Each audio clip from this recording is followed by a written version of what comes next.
being here tonight. And for those of you watching at home, thank you for viewing.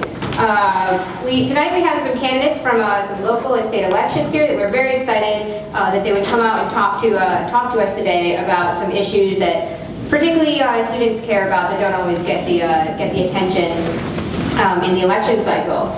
So we have two candidates here for Mayor of Irvine, one candidate for State Senator. I'm going to let them introduce themselves in a minute here.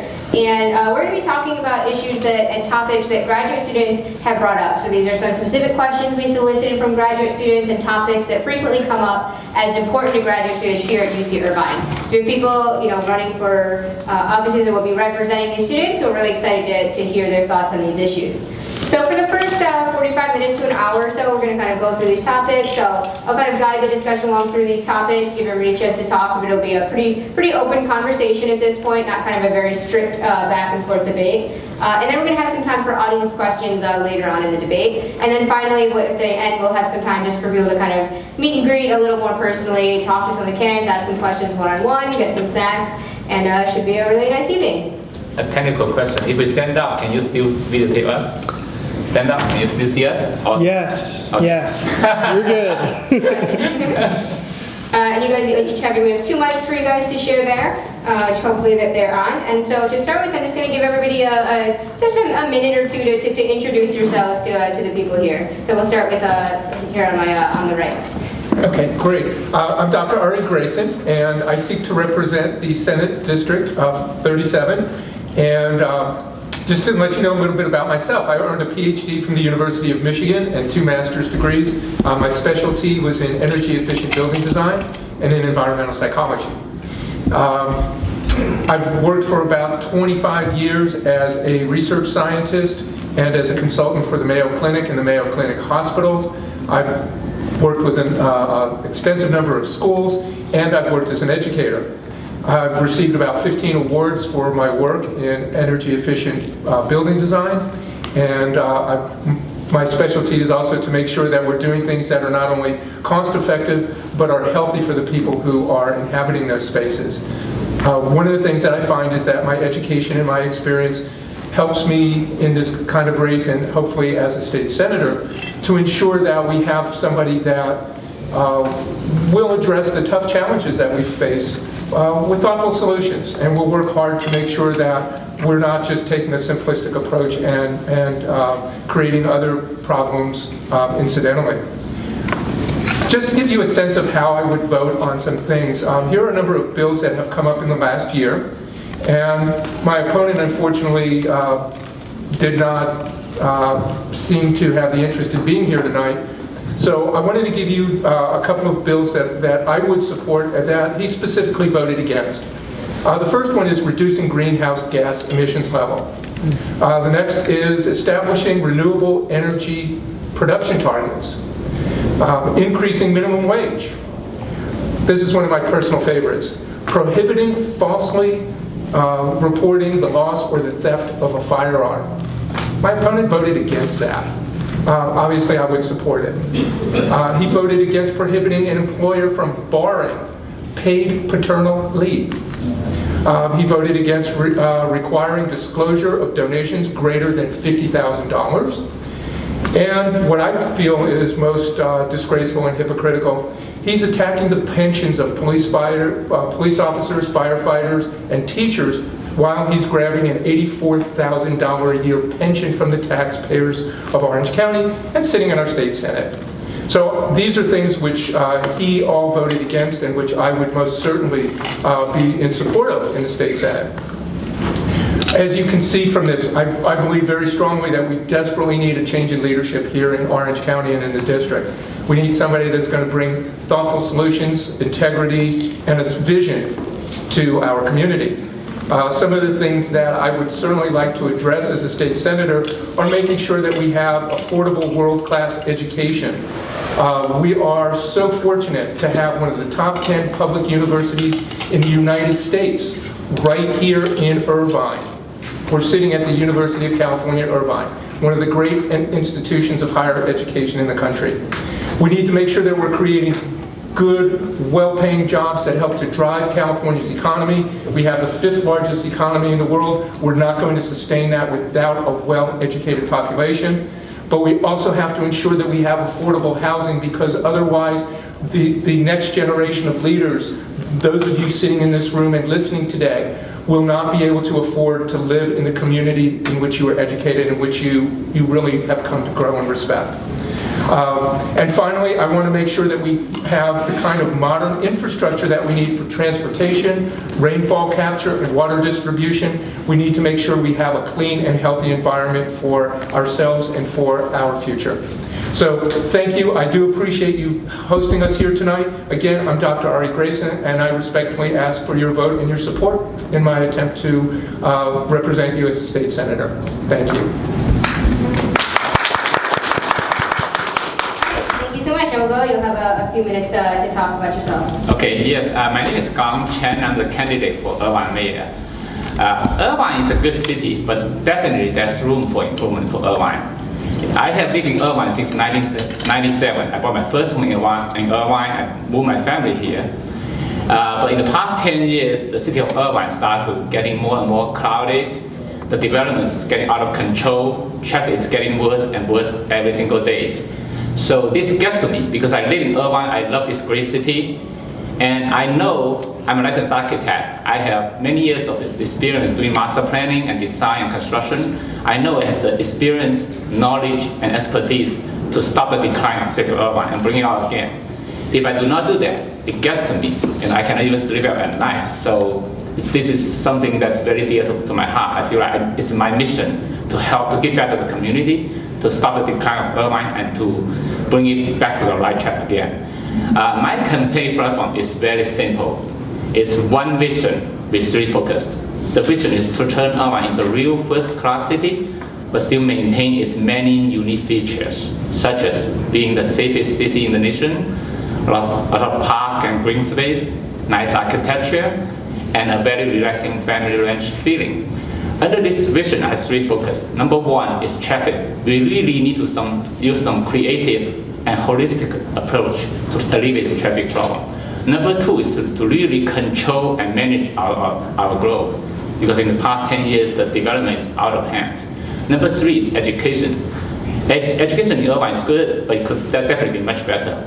Beyond that, the Mayor of Irvine is also chairman of the Great Park Corporation. I'm a licensed architect. I have a lot of experience in design construction. I will stop the corruption in Great Park, and then to make sure I protect the taxpayers' money. Go to my website, gamechange.uci.edu, and then you can see the grand jury report about the OC Great Park. And what's more importantly, I'm one of you. I'm not a typical career politician. I'm in the best position to represent you in the city of Irvine, because in the past 10, 15 years, the big money and interest group has controlled the urban politics, which is not fair to us. I respectfully ask for your vote. I'd be honored to have your vote. My first name is Gang. That's why we say, join our gang for better. Now you'll never forget my name. Please vote for me on November 8th. I'd be honored to have your vote. Thank you.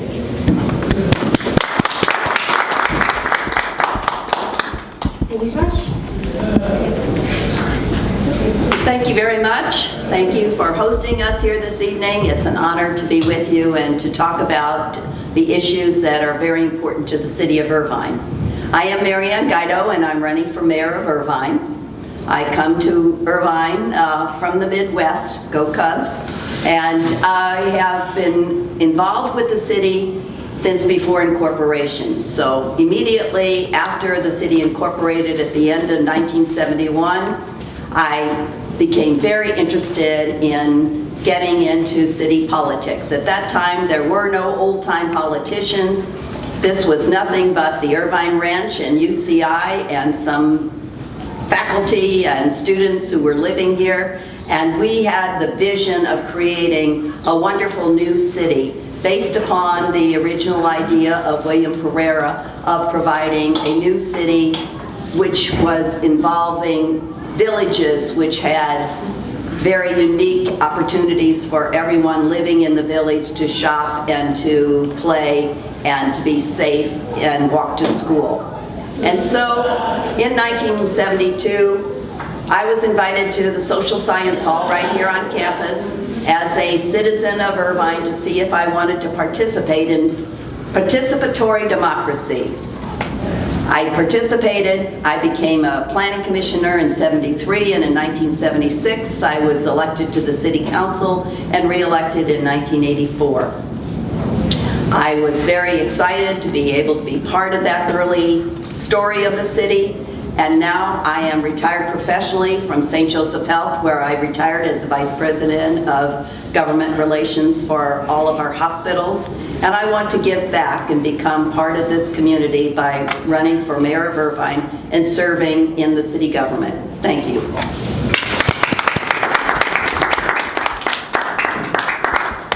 Well, thank you all again for being here. So the first topic that we want to talk about today is one that consistently comes up in our surveys of graduate students as the top issue that people are concerned about here in Irvine, and that is affordable housing. So that's something, you know, many candidates have been focused a lot on development and traffic, and that's certainly been a big issue in this race. But I want to talk more specifically about, you know, housing for lower income people, housing for students, more affordable housing in general, and your thoughts on how you might increase that, how you might fill the need that Irvine has, and the thoughts on the best way to improve the available affordable housing here in Irvine. So we can start on the left with Marion Gatto, if you'd like to. Well, thank you. It's a wonderful segue into the fact that in 1972, the committee for which I volunteered to begin our brand new city was the Housing Committee. And at that time, there was major discrimination in this area. The real estate people would not sell to Jewish people, they would not sell to blacks. It was a time when the Ku Klux Klan and the John Birch Society ruled a lot of Orange County. So the brand new city of Irvine was inclusionary. We really pushed in that subcommittee and eventually through the Planning Commission and the City Council to make sure that Irvine had inclusionary housing. And in fact, we had 15% of every new development is required to have at least to have units that are rented or sold below market. And so you may not know this, you may not see it, but we have created over 10,000 units of housing that is sold or rented below market. Many of the units over the years have been either subsidized by the federal government, they've been county bond financed. We now have an Irvine land trust, which I can discuss even further as we move forward. And we still require developers to make sure that at least 15% of all their new villages have a requirement to provide housing at below market rates so that people of all income levels can be part of this city and will continue to be part of this city. Thank you. Okay, I would say to really solve the housing shortage problem, especially in UCI area, I was doing door-to-door campaign. One of the students UCI actually come to me. He said, "What can you do to reduce, to alleviate the housing shortage problem? I live in a tiny unit. I'm paying $2,700 a month." So I'm all for the low-income housing for government and so on, based on the government regulation, getting the federal money, state money. That's all great. But bottom line is a supply and demand issue. There's huge supply around UCI area. To really solve the problem, we need to increase the supply at UCI area. In the meantime, we will not generate more traffic. How to do that? One good solution is mixed use. Mixed use is like, for example, 3 or 4 story or even higher building with the commercial on the first floor, with the 7-Eleven at the bottom of the first floor, and then second floor could be office and so on, above could be student housing.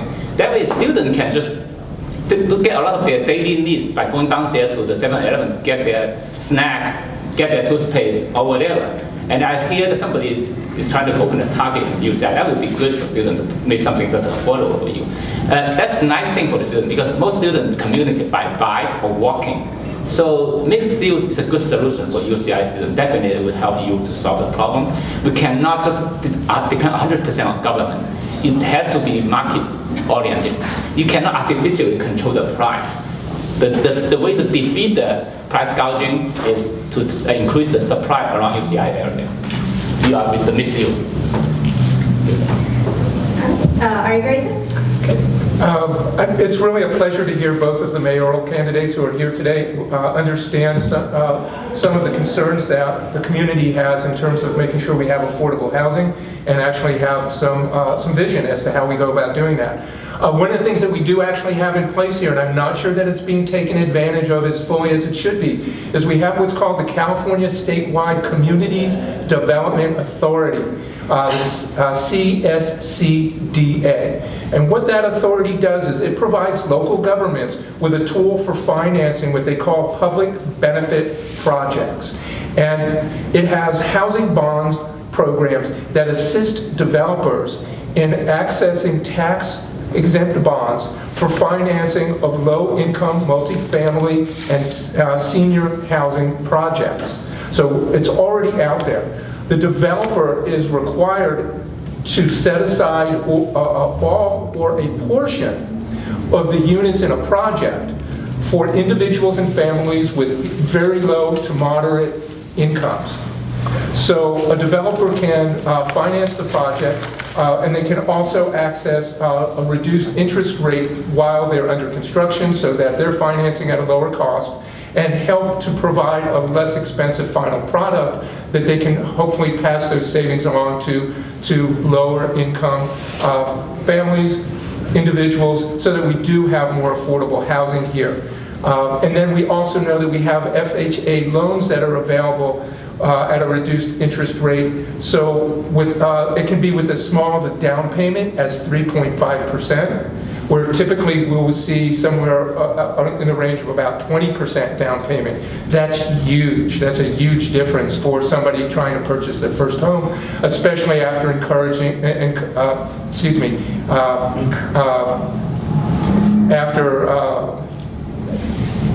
I want to say encouraging, but after having to experience the challenge of paying for school at a very high rate.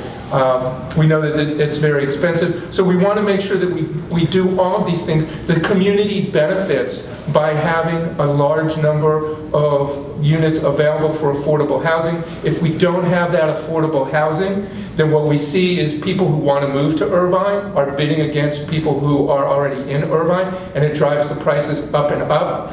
And we don't have living accommodations for those of you who have spent so much of your time and committed to the community. We know that when you're here, your incomes are going to grow. We want you to grow here with your families and establish your roots here, and make sure that you have a good, solid future here within a community that you've come to really love and respect.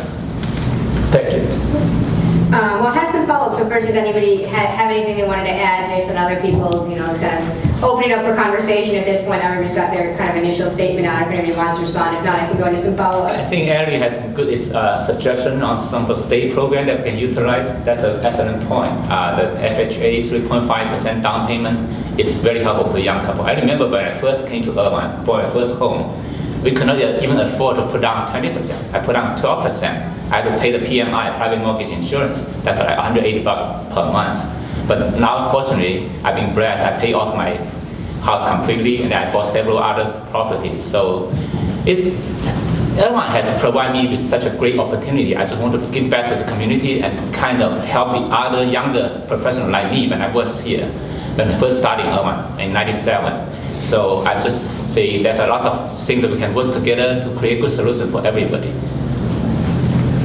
And I'd like to talk further about the Irvine Community Land Trust.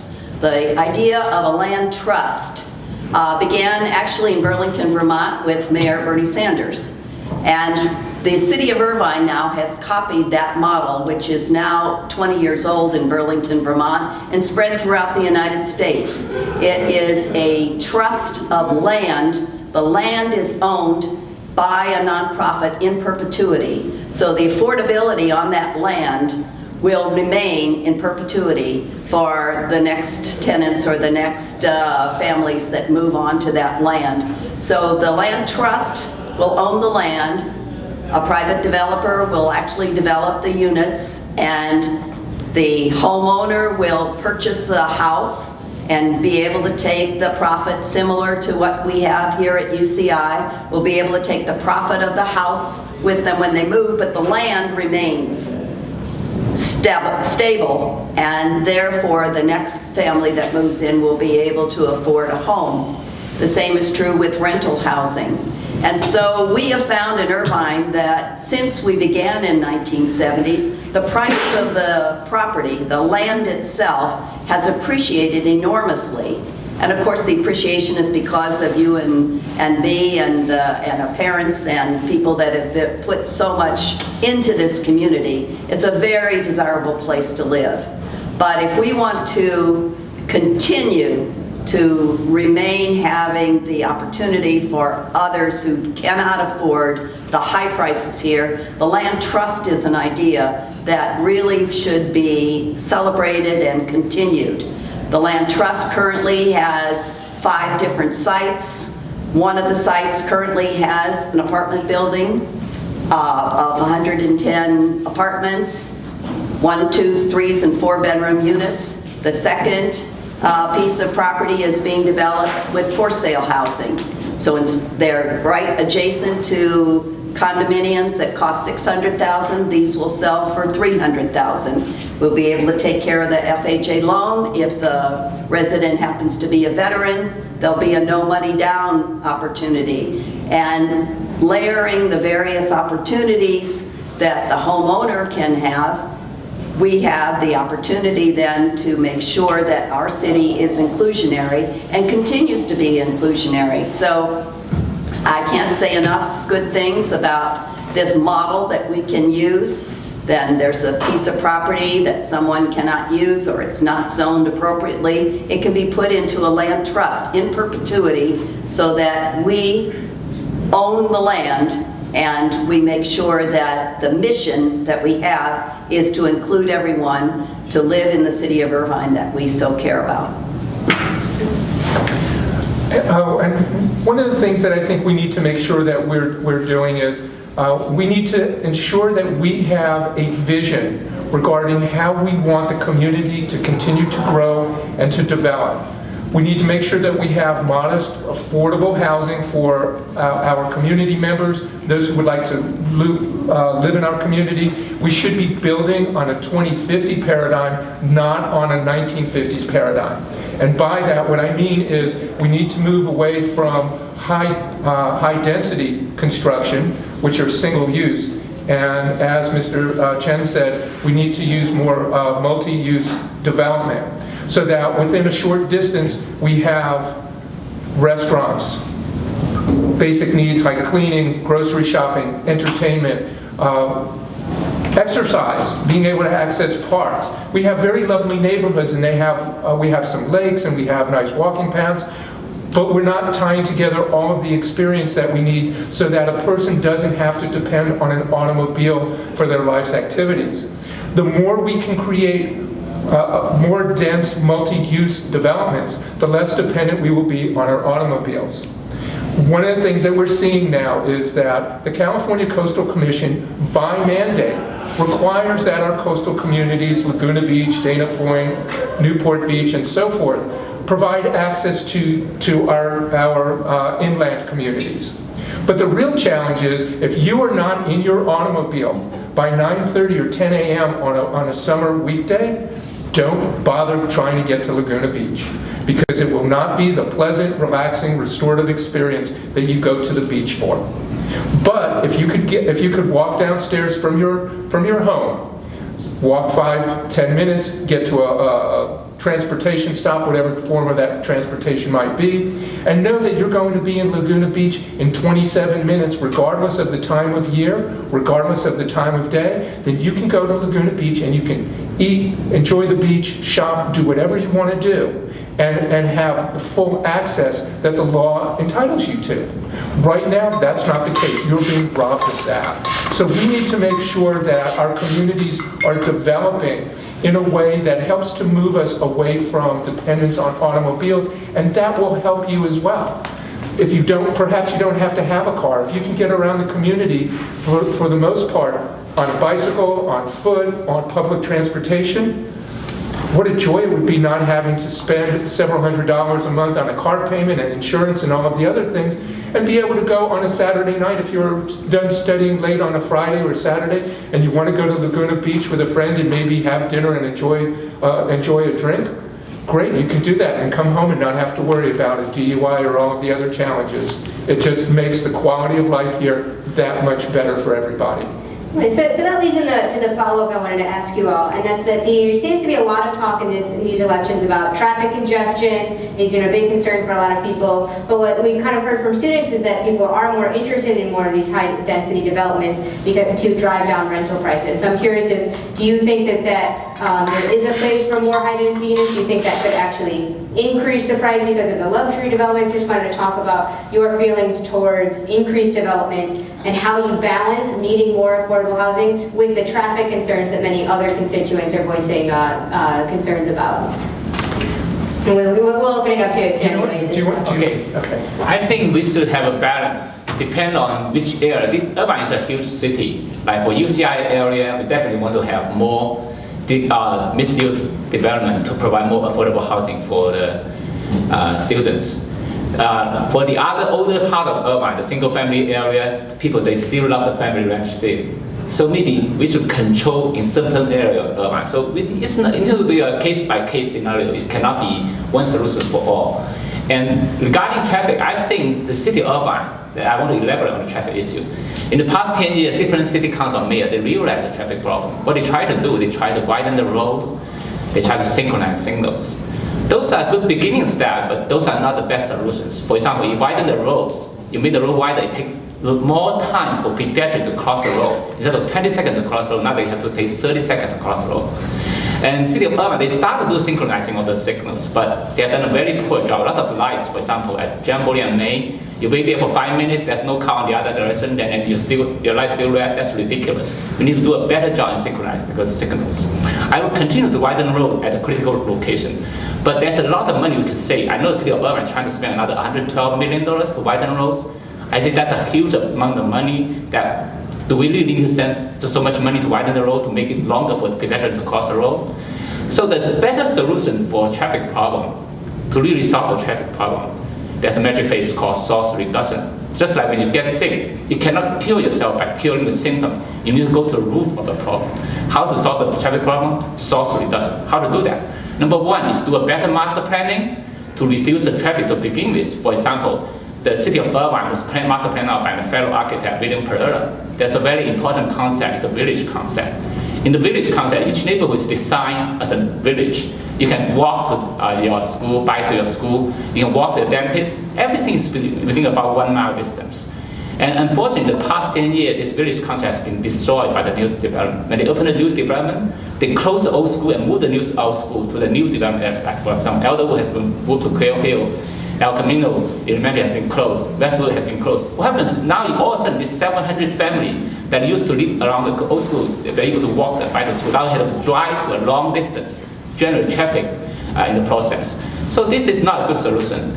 So to really, another way to solve the problem is to stagger the working hours and stagger the school hours. For example, the Urban Unified, half the school can start at 8 o'clock. The other half can start at 8:30. October 10 is a day with no school. We all experience that. The entire street is empty. So, and as a city mayor, we can, because each business has to renew their license, we can put in a few lines, suggest every business putting in their employee menus. Our office hours from 8 to 5, or 9 to 6, or 7 to 4. Give this choice for employee to choose. If you put down the office hours 8 to 5, everybody want to be good. They want to be there at 8 and leave at 5. Then all of a sudden, everybody just go there at the rush hour. If you go to any of the major streets in Irvine, the traffic is not easy. If you go there, even a Tower at 9 o'clock, it's empty. So there's a lot of smart things we can do to kill the traffic problem from its root, not just kill the symptom. Just widen the road, and that's killing symptoms. Okay? Anybody else? Certainly, thank you. The city of Irvine was designed for 250,000 people. As I mentioned, I had the opportunity and the privilege of serving on the Planning Commission in 1973 when we adopted our vision of a new city, a new planned city. And the idea was that it would be 250,000, half the size of Long Beach. Well, we've reached that population cap. And now the new mayor, the current mayor, and the city council colleagues have voted in an additional 10,000 homes, an additional 30,000 people, which I opposed. We have now seen in the last 4 years an increase in traffic, and it's no... Look at the city of San Francisco. They're building like mad. The city of New York. The rents are not going down when you add additional supply. This is not the answer. We need to take a time out and look at the community that we have and to make sure that we don't just ruin the unique quality of our city that we have all come to enjoy by taking a rash step of let's just continue to build. We need to look at the fact that the city was planned with its infrastructure for 250,000 people, and we now have 259 and we're growing to 280. So we have to do some research. We have to have R&D. You're university students, you know that's the way in which you work. You don't just start throwing money or take advantage of things that everybody thinks is the way to add to the traffic situation. No, let's take a time out. Let's take a breather. Let's make sure that we do some really good research and that we develop ways in which we can have a synchronized transit system in this city, that we can use the beginnings of our iShuttle with the Anteater Express so we have the right type of public transit for everyone. And let's settle down so that if we grow, we determine how we want to grow and what kind of growth we want, so that together we can envision our city in the year 2050. Would you like to say something, and then we'll go on to our next topic after that? Yes, thank you. I think one of the things that we have to keep in mind is how communities grow. And when we look at things like traffic, affordable housing, these things are linked to one another. So my belief is that first you have to start out. We have a relatively mature city here, as Mary Ann had said. You know, the community was designed for 250. We're well over that now. Now we're choking on that additional growth and the traffic problems that have resulted from that growth. So here's what I believe. You start out at this point by revisiting your traffic conditions and how you resolve them. What we have seen in other communities in the past is that once you develop a transportation system and announce where that transportation system is going to go, in other words, you announce where the projected routes will be, what happens is the property values begin to increase along that route. The reason for that is that now we have people who are going to want to have access to public transportation. They're going to be driving the need for new housing, new offices, new restaurants, entertainment, and so forth. So prices continue to increase. You're no longer able to build on a low density paradigm that so much of our community has been built on. Now you have to build more multi-use, more dense communities. As you do that, then you can build smaller, more modest, multi-use communities with easy access to the transportation system.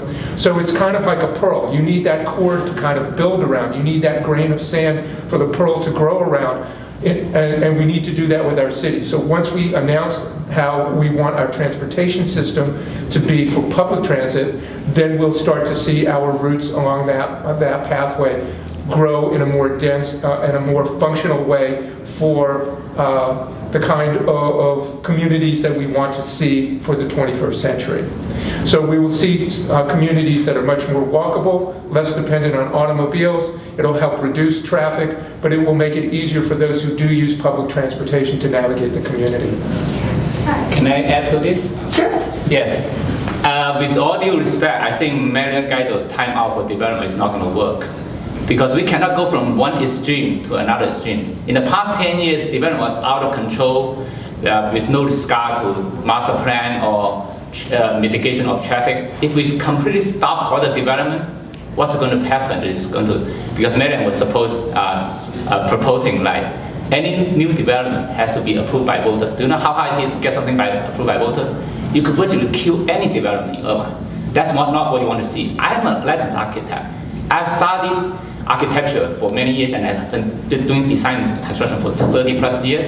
I've studied hundreds of cities in many different cultures. There's not a single city has become a great city by stopping all development. It's not going to work.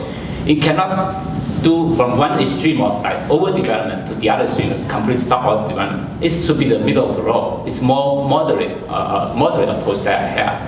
Control our growth, but make sure we use smart master planning to reduce the traffic or control traffic before we can approve any new development. That's the way to go.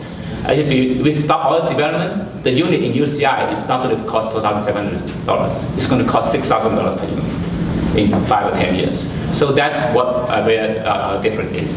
Thank you.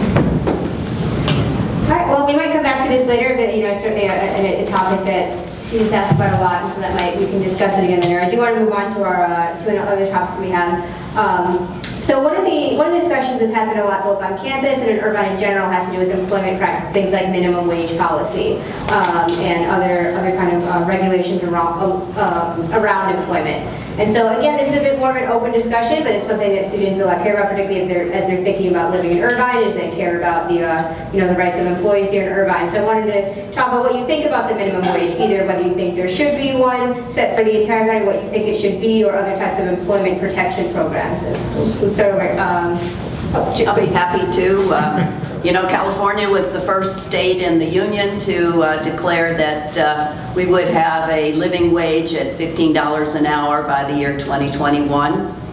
The current mayor and his city council last year actually agreed that they would cut the living wage that the city has had in place for the last 7 years by $2 an hour for our lowest paid workers, our gardeners, our housekeepers, our landscapers, our child care workers.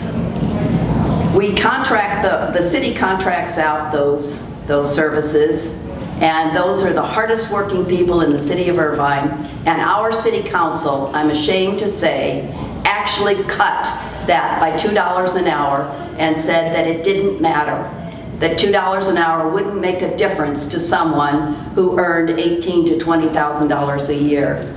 I think it's shameful. I worked very hard to recall that, and we collected enough signatures in Irvine, but because the governor agreed that we would actually have a living wage in the city of Irvine and the entire state of California, we joined those forces, and we were very pleased to hear that, because you can't have the income gap like this, and you can't have ideologue city council members who think that the market is king. Because if you don't care about the least paid workers, we are not going to have a city, a county, a state, a country that is livable and workable. The wage gap has to be addressed, and I am a strong proponent of making sure that we care about those who earn the least, and I will continue that as my tenure as mayor of Irvine. Okay, I will address this issue. Since the state of California voter has already passed a $15 minimum wage, I'm perfectly fine with that. I just caution everybody it's a double-sword edge for the minimum wage, because that was when I was studying the USC, the PhD program. If you have a minimum wage, the employer is less likely to hire new employees. For new graduates, it's harder for you to get a job. When I first graduated, before I graduated from USC, it was the 1992. It was so hard to find a job. I have to volunteer for free. So that's how bad the market is. I'm also a small business myself. Every time I want to hire somebody to do something, I always think about the cost, because the salary of your employee is the biggest cost for most of the small business. So $15 minimum wage is okay for me because the state voter has passed. But I'm just cautioning, if you continue to raise the minimum wage, It may be do the opposite. You reduce the employment opportunity for the younger graduates because it's harder for them to find out because employers are less likely to hire new employee. If you go to Europe, you know why there's such like 40% unemployment? Because every time you hire somebody in France or Spain, it's almost impossible to fire them. So every time you hire somebody, it's a huge liability. It becomes a total socialist country. That's not what we want. But since the state has already passed living wage, I'm perfectly fine. I'm not going to repeal it. I'm not going to do anything about it. But I just give everybody a cautionary tale. That's another side of the story. Okay. You know, I come from a science background. And what it encourages me to do as much as anything else is to seek evidence and to find out what the myths are and what the reality is in these things. And I think that's extremely important at whatever level of public service you seek to provide. And what I find is this, is that according to the United States Department of Transportation, increasing the minimum wage will not cause people to lose their jobs. That's a myth. What we find is that recently 600 economists, 7 Nobel laureates wrote a letter to President Obama saying that the weight of evidence shows that increase in minimum wage will have little or no negative effect on the employment of minimum wage workers, even in times of weakness in the job market.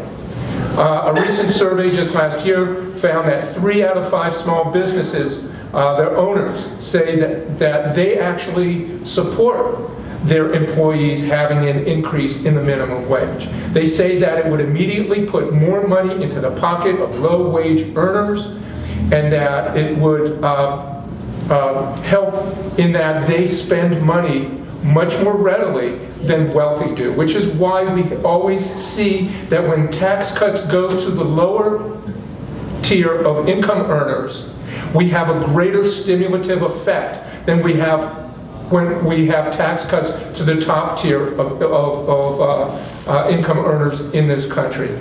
Because the reality is this: if as a young person you're having all of your resources consumed by paying for school, making sure that you have a way to get back and forth here, and housing, you don't have money to go out for a movie, for a meal, for a date, whatever it might be. But if you have that little bit of extra money, and I find it so offensive that the city council would even dare to suggest that $2 an hour, $4,000 a year, doesn't matter to a person who's only making $20,000 a year, I find that absolutely stunning. I find that not only stunning, but I find it highly offensive in all reality. Obviously, they've not tried to make it on $18,000 or $20,000 a year. So when we look at these things, when we look at the reality of them, the extra money that would be in your pocket, nothing personal, not going to stay there very long, because you need to have the things that a young person needs in life. And that is a little bit of money to go out and enjoy and burn off some energy after you've spent your weekend and a good part of your weekend studying and preparing for school. But it's not, and I think it's also, it's a great myth that this is only in regards to young people. We see a disproportionate number of women. We see a lot of single wage or single income families depending on minimum wage, and having a livable having a livable wage is enormously important to people all across the spectrum. And I'm just going to give you one very quick, lesson that I learned recently, and that is that not all farm workers receive time and a half for overtime pay. Now, societally, we always hear people say that nobody wants to take these farm working jobs because it's such tough work, but yet we don't require people who are working more than 40 hours a week as a farm worker picking asparagus. We don't pay them time and a half. We're not required to pay them time and a half. So what we're saying is it's such hard work, but we're not willing to pay them more. And the reason is that farmers will say, well, people don't want to pay more for their fruits and vegetables. Well, you know what? Nobody wants to pay too much for anything in life. But the farm workers in this country shouldn't have to take a lower living wage because I don't want to pay more for my asparagus. That's just not how we live in this society. That's just not fair and a right way of conducting ourselves in this country, in this society. To ask farm workers through their efforts to be subsidized, or to subsidize my wanting cheap fruits and vegetables. If I want them, then I need to accept the fact that yes, they may cost a little bit more, and I have to pay for that. But that's what's fair and right for everybody. Thank you. Before we have one more issue I want to get to before we open up to the audience, but I want to see first if you wanted to respond to each other before we go on. I don't want to cut anybody off. Well, I just wanted to respond and say that, obviously the people that are earning $20,000 a year instead of 18 are not stashing that in overseas bank accounts. They're actually spending it in the neighborhood. So the idea that if we have a living wage, people who are earning the living wage are spending it in their neighborhood and helping their local economy. So I do believe in a living wage for all of California, and particularly for Irvine. Thank you. I want to get out to one last issue that comes up that students care a lot about before we open it up. And that's about environmental sustainability. So it's something that, particularly at UCI, is a very strong program in environmental sciences. And in addition to that, the drought is a constant topic here in California, kind of related concepts here. And so I wanted to know what kind of measures you would take to protect Irvine and Orange County in general in terms of addressing sustainable practices, addressing the drought. It's a pretty broad topic, but just what you think are kind of the appropriate next steps in protecting our environment. You want to start on this side this time? Sure, why not? Thank you. Most of my professional career has centered on environmental sustainability, and I've lived in places that receive less than 5 to 8 inches of rainfall for most of my life. So these are issues that are very important to me. They're very near and dear to my heart. My career actually began professionally in passive and low energy architecture, and I worked as a research associate at the University of Michigan Architectural Research Laboratory while I did my doctoral work there. I think there are a number of things that we need to look at as we deal with this problem. As we're trying to build our communities for the 21st century, we need to start out by picking the low-hanging fruit, and then we move slowly up the tree. And when I talk about things like passive and low-energy architecture, I'm not talking about low-hanging fruit. I'm talking about fruit that's lying on the ground.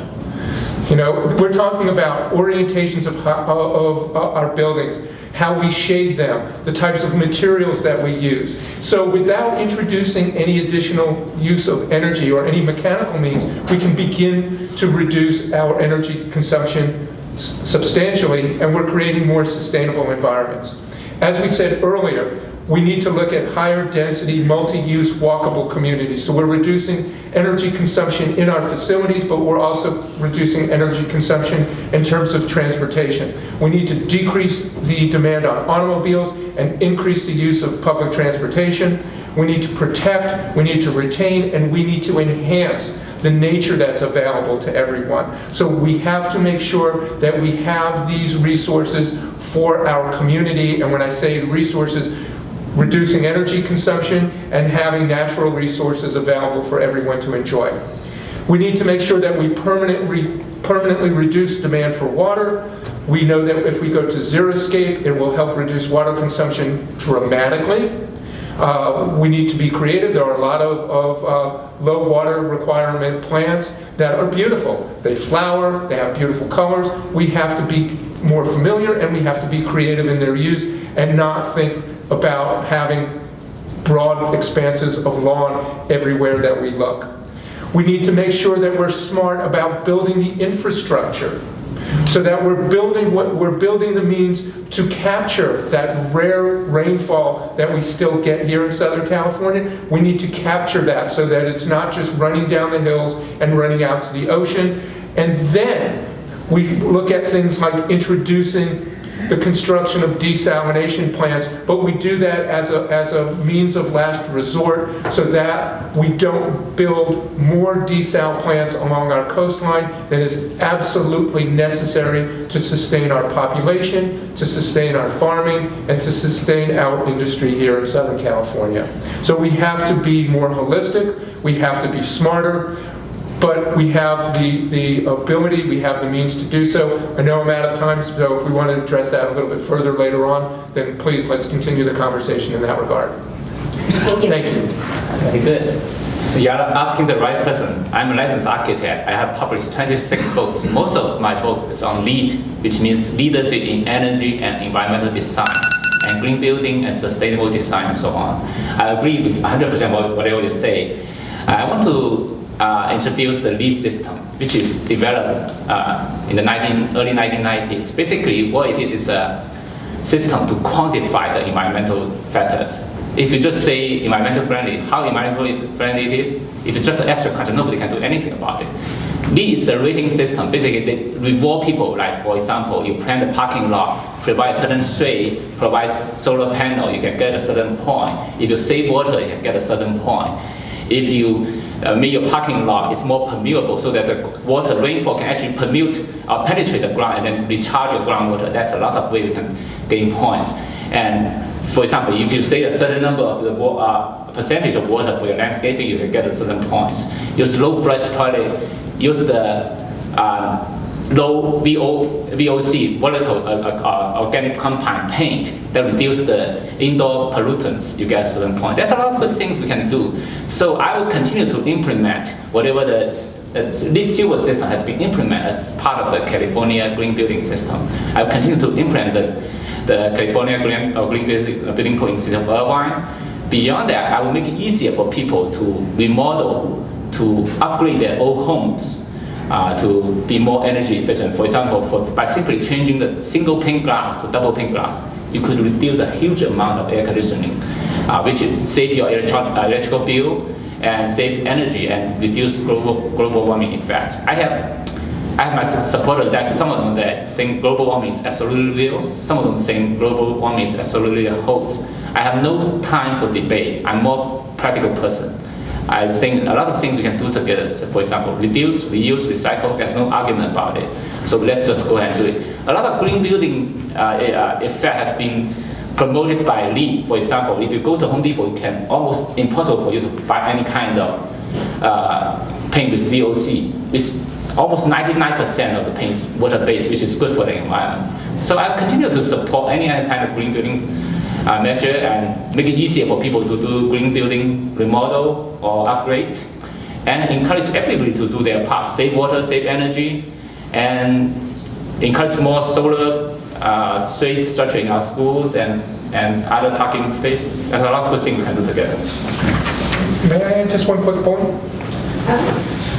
That's up to you. Is that all right? Do you mind? No, go ahead. Okay, just very quickly. And one of the great things about the LEEDS program, and I was fortunate enough to be involved with the first commercial LEEDS building in Scottsdale, Arizona, a beautiful church. But most important, LEEDS also encourages that we reuse materials from previous construction. So recycling wood beams or stone or whatever materials that we can regather and reuse. Better to use that than to have to go and use virgin woods and cut down trees. We know that our forests and our natural resources are already in distress. So anytime we can be smart and recycle materials from previous generations of building, we want to encourage use of that. It's just the smart thing about living in a world with finite resources. And that's what we have to shift our thinking towards, is we don't need fresh and new. And in a lot of instances, the older materials add so much character as well to our buildings. It's a wonderful thing to be able to do on so many levels. It's good for the environment, it looks great, and we know that we're doing the right thing. Great, thank you. Thank you. And my colleagues have given us lots of great ideas, and I think the ability for a mayor, such as the mayor of Irvine, will continue to be very important, because the current mayor of Irvine dropped out of mayors concerned about climate change. The current mayor of Irvine doesn't believe in climate change, as do several of his council colleagues don't believe there is such a thing as man-made climate change. And so, as mayor of Irvine, I hope to take the lead and be a model to make sure that we rejoin the nation in being part of the mayors who are concerned about climate change follow the model that San Diego recently gave us to make sure that we're moving towards 100% renewables. We have to take climate change seriously, and it has to begin at the local level while we're continuing to work with the international level and making sure that we support the president as he deals with the other nations, because we need a planet to be able to leave to our children. And cities can do their part. You heard some great ideas here today. We will continue to make sure that the city of Irvine takes the lead and implements these ideas in a very systemic way. Now, the city of Irvine is blessed with an Irvine Ranch Water District, founded once again in the 1970s after the Clean Water Act was enacted, and they were not allowed at that point to begin a water district that put the water out into the ocean. So instead, our water district reclaims water, recycles water. And so we have two pipes coming into most parts of the city of Irvine. We have one for potable water and we have one for reclaimed water. Well, 50%, as you heard Mr. Chen talk about, is used outdoors. And 50% of the water that most people use, they use for their outdoors. Now, we should be able to have a purple pipe and a potable pipe in all of our areas, all of our neighborhoods. Because we have plenty of reclaimed water, we just have to utilize it so that all of the green belts, all of the homeowners can also take advantage of this wonderful opportunity. And so together we work with the Irvine Ranch Water District, and the mayor plays a major role in liaison with that agency. You get to vote for 2 district members on your ballot next Tuesday. So keep that in mind as you talk with the Irvine Ranch Water District directors, because together we want to have a city that really is concerned about the environment and moving forward in a safe and sustainable manner. Thank you. Well, we got one follow-up here, so I wanted to give you 2 a chance if you had any last comments before we go into audience questions. If not, that's fine. That's fine. That's fine. All right. Well, we have lots of other questions here. If people don't, but I wanted to open it up at this point and let the audience have questions. We have mics up here. We can pass one around if people have one. Sure, go ahead. Well, I have a good voice. All right. I just start with an anecdote that's relevant to Orange County specifically. The 2011 mass shooting incident at a Seal Beach salon. The perpetrator bought his weapons legally. He purchased 3 guns. And he was involved in a domestic dispute that involved also a domestic abuse allegation against him. I wonder where the candidates stand specifically on universal background checks for gun purchases as a policy proposal to help alleviate gun violence. And where do you stand on bringing Irvine on board with Michael Bloomberg's Every Town for Gun Safety group as, well, this is more for the mayor candidates, but as a support to voice your support of Irvine to help alleviate the issue of gun violence in the country and California more specifically? Well, thank you very much for that question, and I totally support the gun violence protection legislation that have been proposed by the California legislature.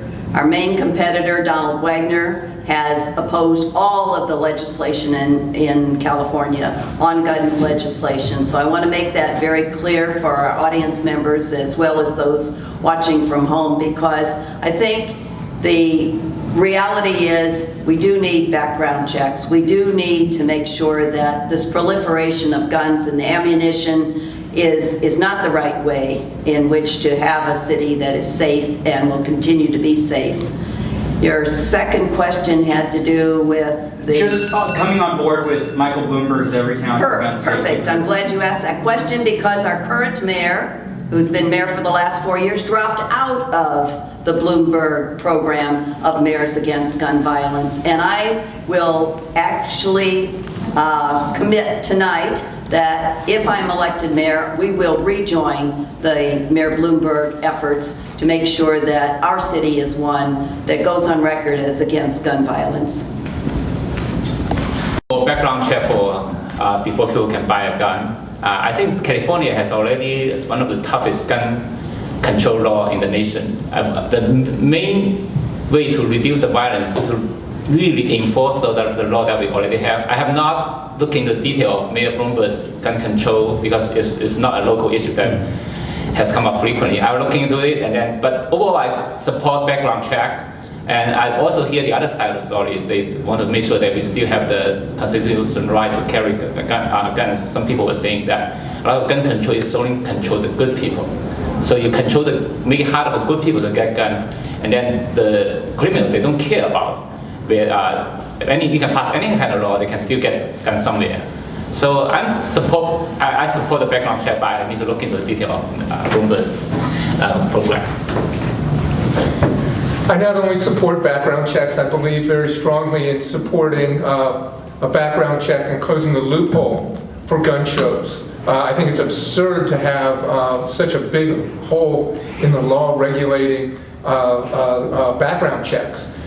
We know that we have to make sure that we do everything possible to protect the Second Amendment. We do have a constitutional right there, and so what we need to do is ensure that people who should not have a gun, somebody who has been in trouble with the law in terms of domestic violence, terrorism, has experienced mental illness, does not have easy access to a gun. It's very simple. It's a matter of public safety. Our laws are sacrosanct, our rights are sacrosanct, but they're not without limitations, just like the right to free speech is not without limitations. We do have a right to regulate, and we do have a right to know that somebody who is dangerous to themselves or to others does not have easy access to a gun. Now, again, unfortunately, my senatorial opponent is not here tonight, but just to look at his voting record, because I don't want to cast aspersions. Let's look at what his actual record is. He voted against limiting the purchase of firearms. He voted against prohibiting falsely reporting the loss or theft of a firearm. And he voted against authorization for certain individuals to request a gun violence restraining order. So I find each of these things to be highly offensive. I think in a civilized society, you not only have a right, but you have an obligation to know who is owning a gun and to ensure that they are not creating a public safety issue. Also, we saw a couple of weeks ago there was a bill before, a measure before the United States Congress, which was, I don't remember if it was voted down or shelved, but the law would have required people who are on the no-fly list to not be able to purchase a gun. I don't think that it's an unreasonable expectation that if you cannot get on a plane because you are considered a threat to the safety of that plane, you also shouldn't have unlimited access to weapons and to be able to walk into a school, a church, name it, without having a background check before you can purchase that highly lethal weapon.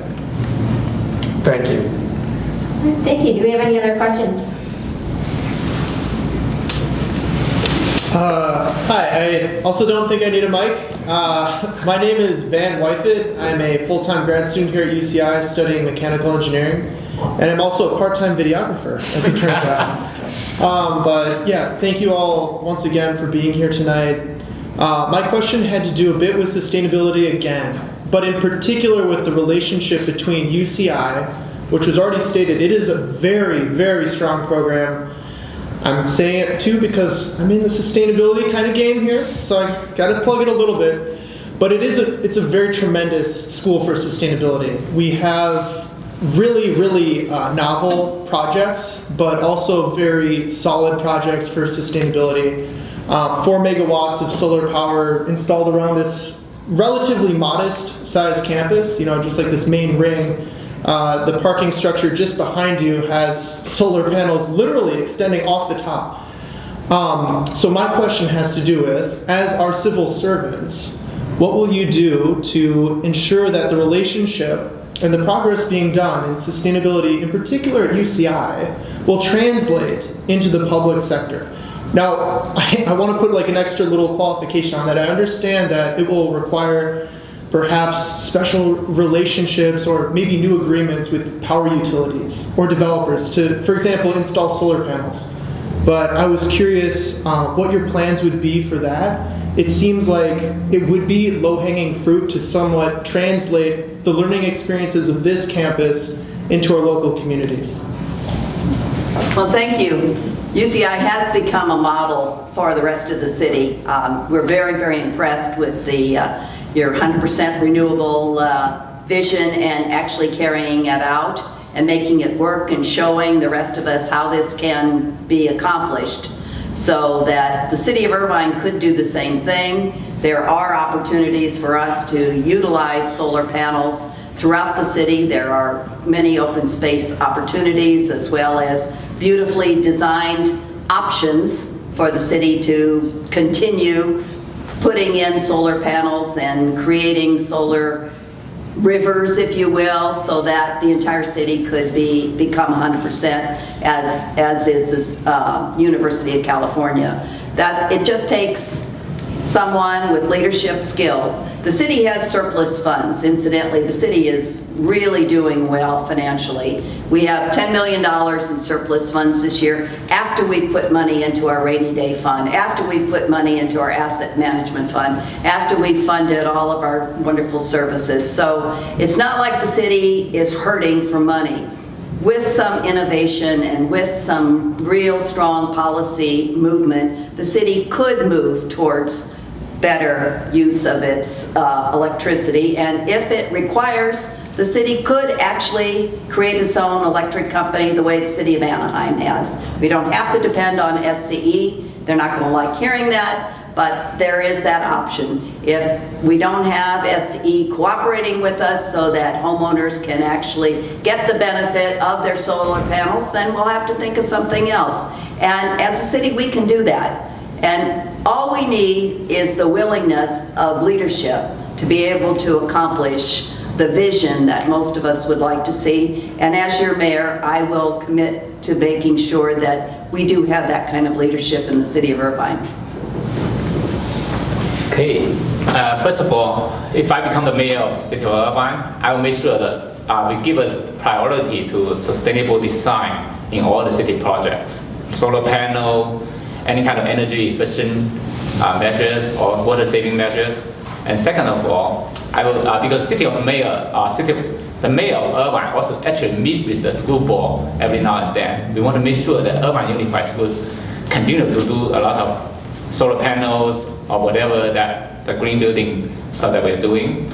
And more importantly, for the ordinary people, for the residents, if they want to do green building upgrade, we want to make it easier for them to get a permit. We want to give them, maybe you can look at it and give them some incentive. Like for example, you install solar panel, city can give you a little bit incentive. Or if you change from single pane glass to double pane glass, maybe you can waive portion of your permit fee or something. We can do something about it. That we need to do it at a citywide scale to go green. A couple of weeks ago, I had the very good fortune of attending a conference up in LA. It was called Powering Forward. It was sponsored by the LA Times. And the keynote speaker for the event was Lieutenant Governor Gavin Newsom. And one of the things that he said that stuck with me, among the other things, was very simple. He said it's better to aim too high and fail than to aim too low and succeed. I think when we're looking at things like sustainability and energy efficiency in our communities, we need to aim high. We need to have a very broad, a very comprehensive, and a very holistic approach to what we're going to be doing here. So I think what you need to do is, first of all, we need to look at ways of reducing energy consumption, whether it's through traffic, through our lifestyle, through how we live at work and at school. We need to see where we can reduce our consumption. Once you've reduced consumption, now we need to move away, and I don't mean it to sound as though we have to wait until after the fact. But in that process, what we have to do is we have to move away from greenhouse gas producing sources of energy to renewable sources of energy. Primarily, we're talking about solar. But we're also looking at what we call daylight harvesting. Daylight harvesting is using natural light in our environment in lieu of electric lighting.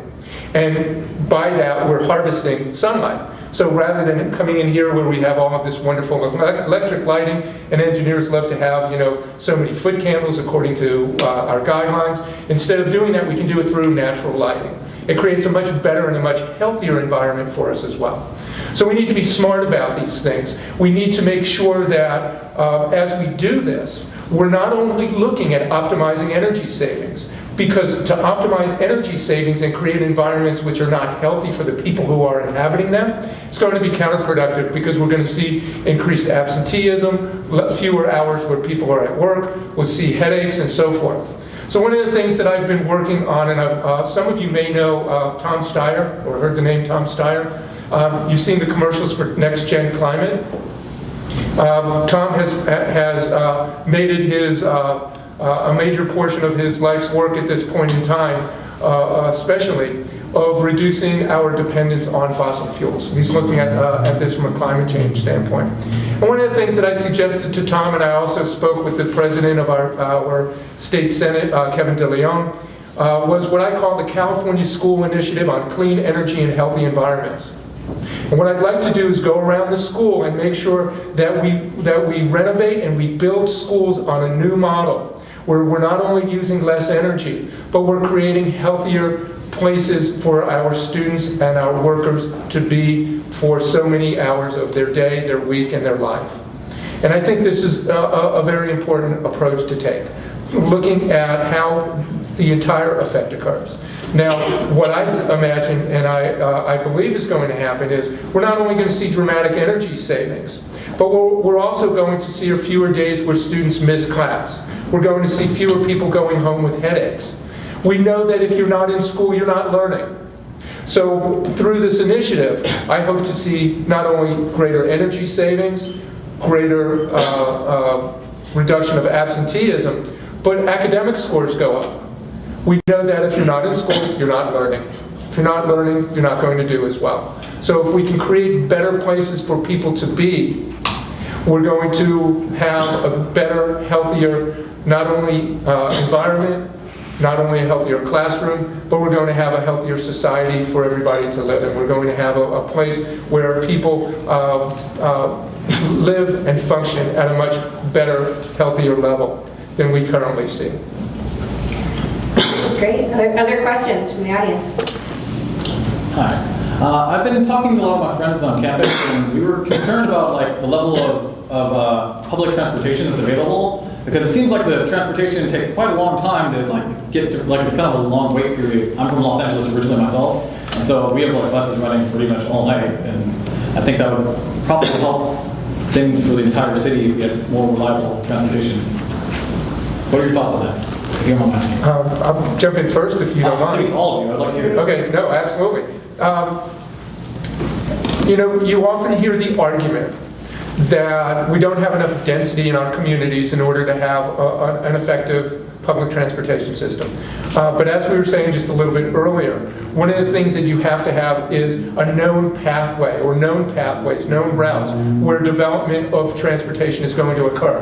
And that serves as the impetus for more high-density, multi-use development.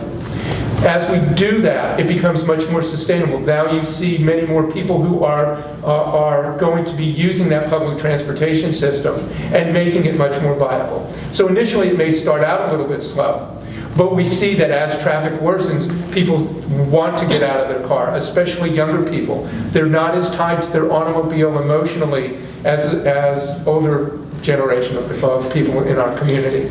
So we want to make sure that, first of all, we start to build these things around the college and university, so that we have a means for people to get here without having to deal with more structures, more parking structures, so they can get here. And then once we have people who use the transportation system and they graduate, they will put pressure on the community and on the system to expand, because they've grown to appreciate and to love what they have. One of my favorite experiences was when I had a job working downtown, and I could take the bus to work every day, and read a book and relax and not have to deal with people cutting me off and dealing with traffic and wondering if I'm going to get there on time. All of these things, it makes my experience of transportation back and forth to work so much more enjoyable. And I think once we start to break people of that mindset, we're going to see the next generation of leaders, and that's what I hope and I expect from college students today, to put the pressure on to expand our systems so that it's useful throughout their lives, whether it's getting to school, getting their kids to school, or getting to work. We need to have a viable transportation system so that you don't have to get in your car every time you want to go get groceries, watch a movie, go on a date, get to school. I'm all for better public transit for schools and for everybody in Irvine. Basically, I was talking to one of the Irvine residents. She said she wanted to send their kids to Irvine Spectrum for public transit. And then she found out that kids have to transfer 3 buses to get to Irvine Spectrum. That's ridiculous. So, first of all, I want to make sure we work with OCTA and make sure that we provide adequate bus from OCTA. And iShuttle, I want to expand iShuttle to not just ship people from the metro station to the work.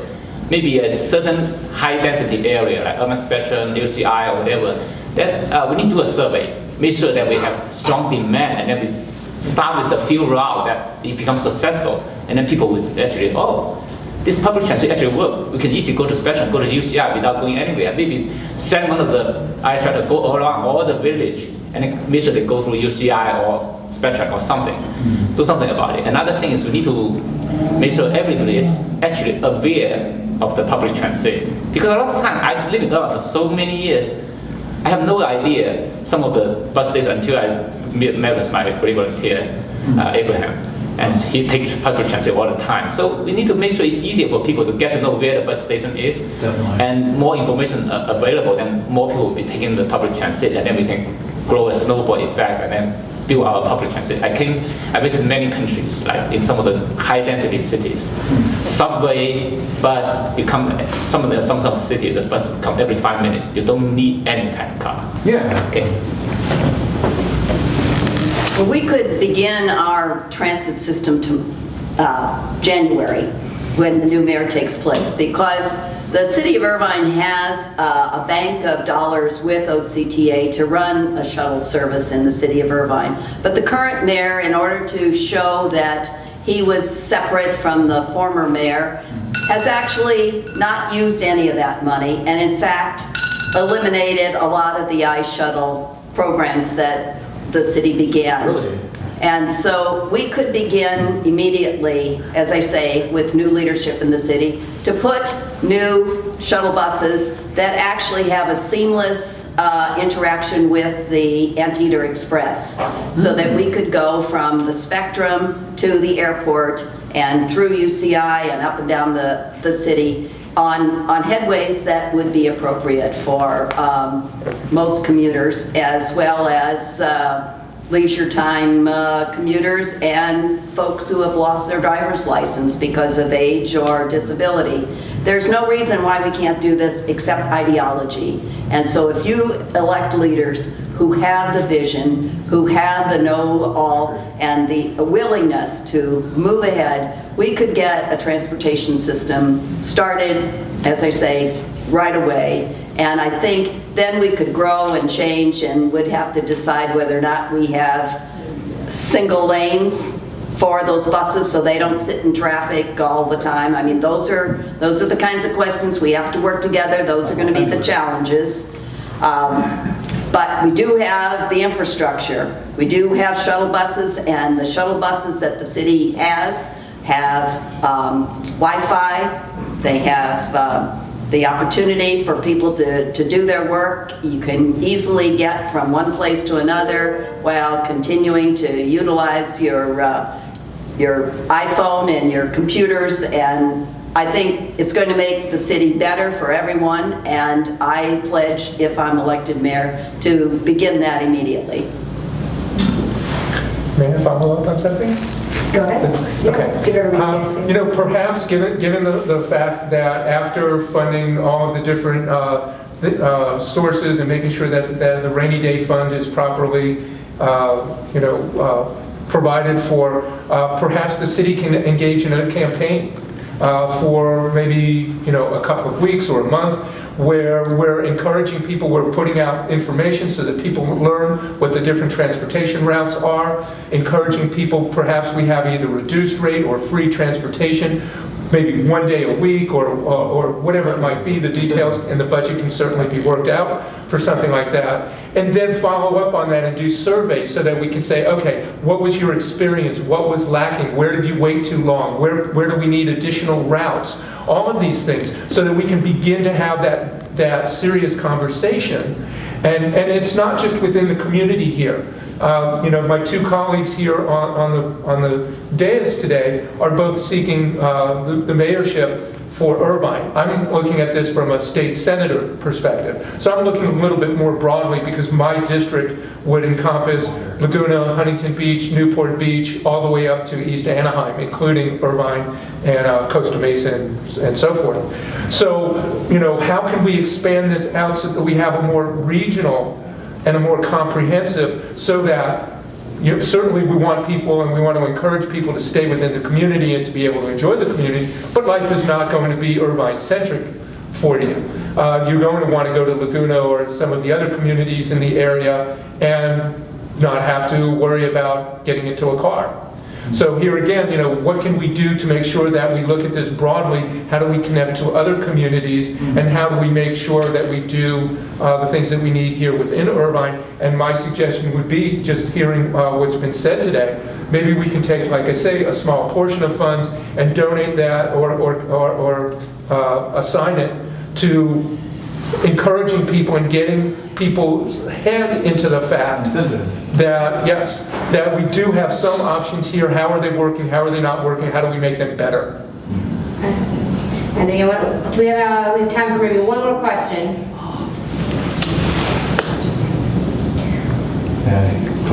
Go for it. I apologize for, I wanted to get here earlier, but I'm also doing international student mentorship, so they have an event going on also that I'll try to relate. Thank you for being here. It's an honor to be here, and I really, you guys are actually my top two choices. I'm having a hard time deciding.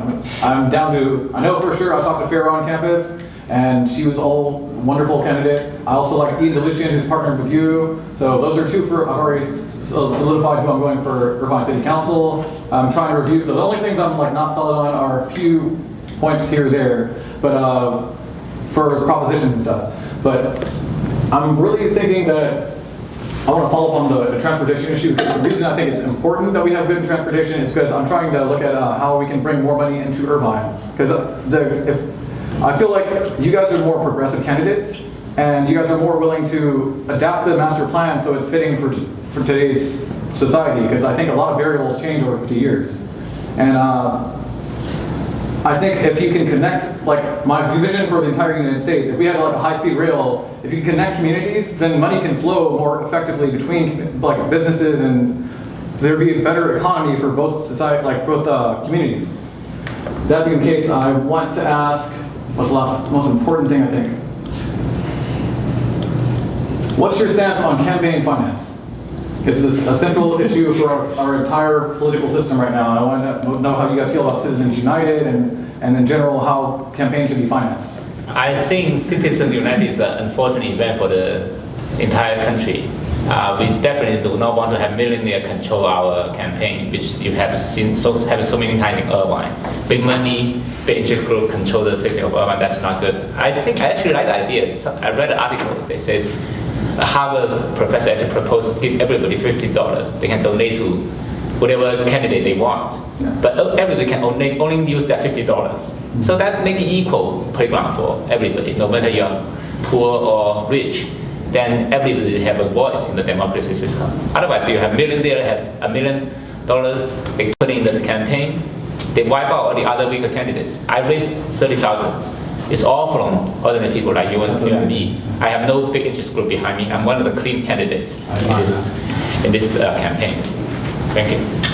Well, thank you very much for asking that question. I totally oppose Citizen United, and the experience of this election in the city of Irvine is unbelievably preposterous in that we have 3 candidates, 1 mayor and 2 city council people, that are being totally funded by independent expenditures by big developers. There's an article in the Orange County Register, no liberal rag incidentally, and then I put on the back chair, showing that this dark money, over $1.1 million is showing already, and 463,000 of those dollars have been imposing Marianne Guido for mayor of Irvine. Wow. So this is serious. This has never happened in the history of the city, where the developers have just gone so outrageously overboard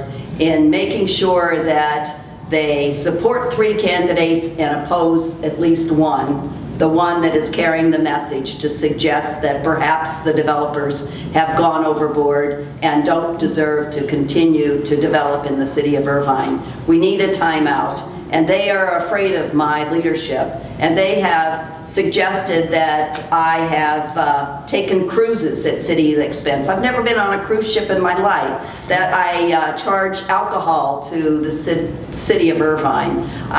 That's not true. That I have been responsible for missing 100 meetings. Well, I have been involved with the city of Irvine for 40 years. I have a 97% attendance record. Wow. You know, if I have missed 100 meetings, I have actually attended 3,042 meetings on behalf of the citizens. You came in late, but I pointed out that I've been involved since the city incorporated in 1972. So the material that they have poured out, there are radio ads against me, there are TV ads against me, there are robocalls against me, and your mailbox is filled with an assault on my character. So independent expenditures made possible by Citizens United. You see things such as California Homeowners Association.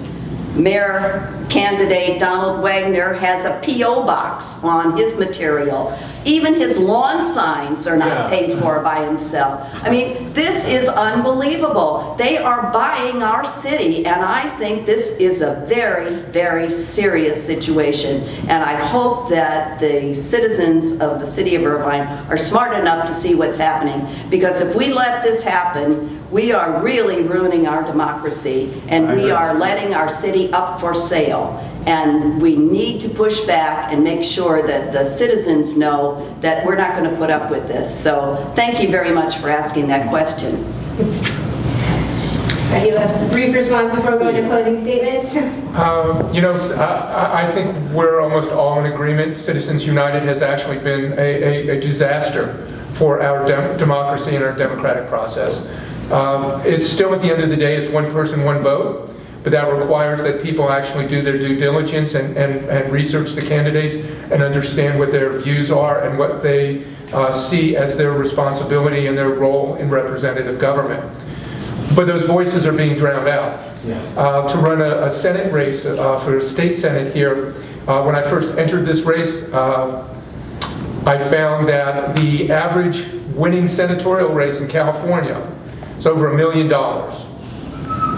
You cannot begin to imagine how difficult it is to raise $1 million for a state senator race. It gets drowned out. It doesn't have nearly the profile as a congressional race, but yet we have 50% more constituents in a Senate district in California than we have in the United States congressional district. So the congressional district has about 640,000. A California Senate district has about 940,000. Wow.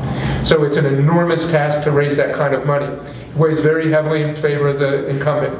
I think what we need to do is go to public financed elections. You know, as was suggested, perhaps, you know, $50 that individuals can donate to candidates however they choose. But I think at the end of the day, we need to level the playing field. Otherwise, what we wind up with is either incumbents being elected time and time again, or incumbents so upsetting our population that they finally get pushback and then they get elected out of office just because they're incumbent. But that's a very daunting task because they do initially have the advantage of name recognition.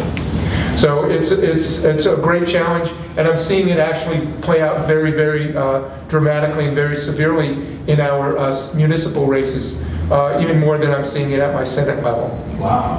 It's very disturbing to see, because there's a much greater personal stake here for our and they want to make sure that they not only have a piece of the pie, they want to make sure that they're the ones slicing the pie.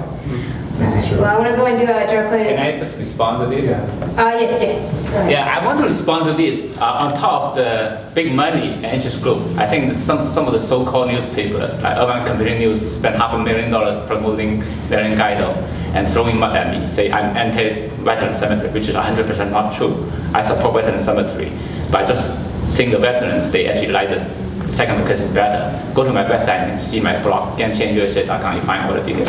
Okay. And then another fake newspaper is Irvine City News. They're promoting Donald Wagner. The only purpose of newspaper is promoting a single candidate. That's ridiculous. If you see the same newspaper again and again promoting a certain candidate, that's dark money also. That's $500,000 right there.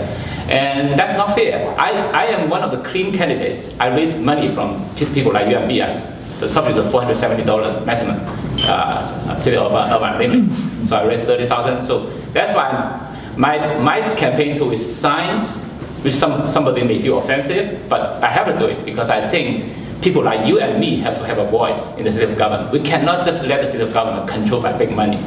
Okay, that's why I stood up for you, and I actually put aside my career on hold for whole year. For the whole year campaign, I knocked on $16,000 myself. I have a lot of volunteers helping me. We knock on $50,000 in total. 90% of the voters at the hospital really knock on it. A lot of people are visiting sometimes more than once. So all I'm doing this is not about me. It's about protecting the people of Irvine. I think the city of Irvine should not be controlled by big money. I agree. Ordinary people should have a say. The city mayor and council should be representative of the people, not just catering to big money. That's my point. Thank you. Do you want to make a final response, or Marianne, or do you want to go into closing statements? We can go with the closing statements. Okay. I want to keep these a little more strictly than others to 90 seconds. Got to make sure you guys will have time to meet everybody afterwards. We'll start over with you. Well, thank you very much for coming out and discussing important local issues with us this evening. I do hope that this has been an opportunity for you to learn new things and an invitation to continue the dialogue. Whether I win or lose, I will continue to be interested in civic affairs and will continue to work on sustainability issues because, as I pointed out earlier, our planet depends upon it. The opportunity for me to meet as many people as I have has been a wonderful one in walking precincts and talking with people, understanding that we do enjoy our city and we want to make sure that we have a city that will continue past our lifetime. And so the vision for the city is one that is inclusive and to celebrate our diversity and to continue to make sure that it is a high quality of life. So thank you again for being a good audience, and I do appreciate the opportunity to address you and hope that you will vote for me for Mayor of Irvine on Tuesday. Thank you. Thank you very much for being here tonight. I have a great experience, and then I think all of you should be running for public office one time in your life so that you know how it is. To make things, I believe in the KISS principle, keep it simple, sweetheart, I would say. Use a nice word. My campaign platform is based on the feedback from knocking on $16,000 myself. It's one vision with three focuses. Let me just repeat it so that you can remember. The vision is to turn Irvine into a real first-class city, but still maintain its many unique features. The three focuses: traffic. Number two is control and manage our growth. Number three is education. The Irvine's education is good, but could be much better. And the mayor of Irvine is also the chairman for the Great Park. If you should go to my website, ags.uci.edu, there's a blog about the Great Park. $251 million of money was wasted. Less than half of the money was spent on design construction.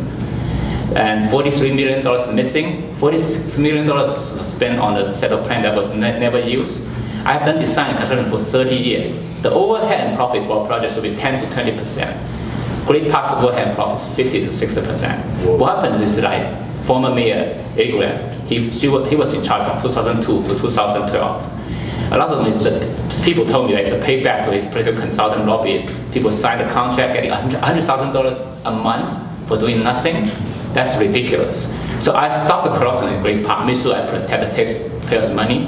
My first name is Gang. That's why we say join our gang for better Irvine. That's how you can remember me. Please vote for me on November 8th. I'll be honored to have your vote. This election is not about me, it's about you. I'm helping you to protect the taxpayers' money. All right, thank you. You know, first and foremost, your representatives must be good stewards of your hard-earned money. That is a sacred responsibility, it's a sacred trust. But being fiscally responsible doesn't begin and end with challenges that we face in pensions and how we pay for things. Fiscal responsibility also entails planning and understanding the wisdom of investing in our future. As an example, if you're offered a job upon graduation in Los Angeles and you've managed to live here on the campus throughout your academic career, you need to invest in a car in order to get to work. If you don't have the car, you won't have the income. Okay? It's no different here across our state. California wins when California leads, and that means investing. It means investing in education. It means investing in jobs of the future, infrastructure, clean energy, and a clean environment. If we're going to compete globally in the 21st century, we have to invest and we have to lead the world in the development and the use of clean energy and innovative technologies. We're the 5th largest economy in the world. That's phenomenal, but we've got to be responsible. I tell people, it's not just what you're saving us, it's what you're costing us. And we need to make sure that we're investing and we're doing so wisely. So I'm Dr. Ari Grayson. I respectfully ask for your vote and for the honor of representing you for the 37th Senate District. I thank you all for being here tonight, and I appreciate you taking the time to listen to us and to hear our views on representative government. Thank you.